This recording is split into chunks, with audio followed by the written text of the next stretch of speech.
how to refer a friend on the Chase Bank.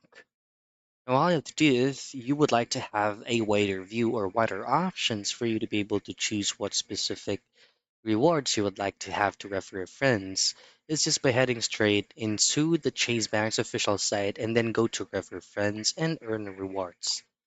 In here, you just have to choose what specific rewards you would like to have. If it's either to earn up to $500 cashback per year, or earn up to 100K bonus points per year, or and so on and so forth.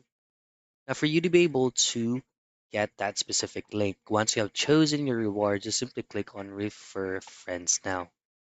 And of course, you'll just have to input your Chase Bank credentials for you to be able to get and have a generated link where you can friends to register with.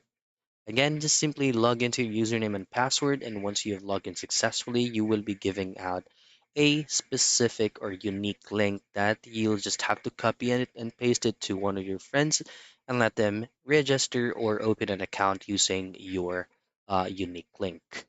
That's it. That's how you refer friends in the Chase Bank.